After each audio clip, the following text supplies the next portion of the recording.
What's up guys, it's Coach Nick with Hot Shot Sports, and this is a tutorial on how to throw a spiral. Now, at the end of this video, I want to make sure you guys know you're not going to be able to throw a spiral. It takes practice. And when you think of quarterbacks, famous quarterbacks that can throw the ball real tight, guys like John Elway, Brett Favre, Troy Aikman, if you look at them or Google their videos of how to throw a spiral, a bunch of things go into being able to throw the ball and make it spin real tight, which is exactly what a spiral is.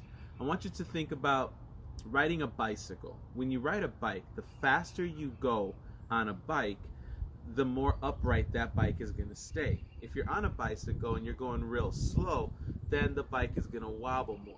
The same thing with a football. A football is actually designed to be thrown with a spiral, which is why there's points on either end. For those of you that don't know what I'm talking about, what I mean is the ball is spiraling like this through the air, not over the top like that. So here's what you want to know. First is this. Make sure you're holding the correct size ball. A lot of times I'll get kids say, Coach Nick, I really want to throw a spiral, and they're throwing a huge adult-sized football. That's not going to work. You want to make sure that you are using a ball that is smaller than your hand to practice with. What I mean by that is, I have a decent sized hand. I can throw an NFL or college sized football, but at the same time, not every throw I make is a spiral.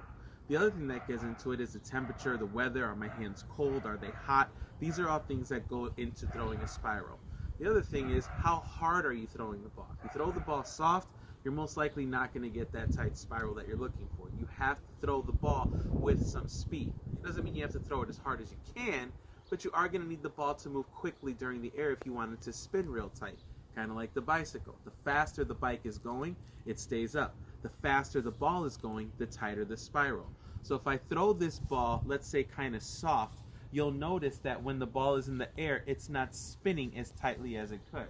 So I'm going to throw the ball, and it's going to wobble a little, all right?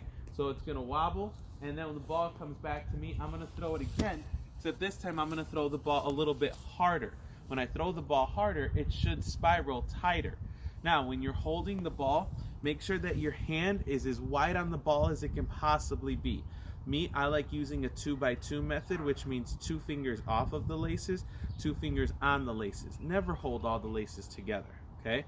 Or all fingers on the laces. And make sure your hand is touching as much of the ball as possible. So if I want this ball to really spin, I'm going to toss it harder, and I'm going to get more of a spin on the ball. Ball's going to move faster through the air. It's going to make the ball spin a lot tighter. Now, you need to practice. This doesn't happen overnight. So make sure that when you are doing this, you're throwing the ball over. Find someone to play catch with and take your time. Turn your hips, and remember, just over and over and over again. But it does take time. But essentially, those are the tools that you're going to need to start throwing your spiral. Go get a football, go get a teammate, be safe, have fun.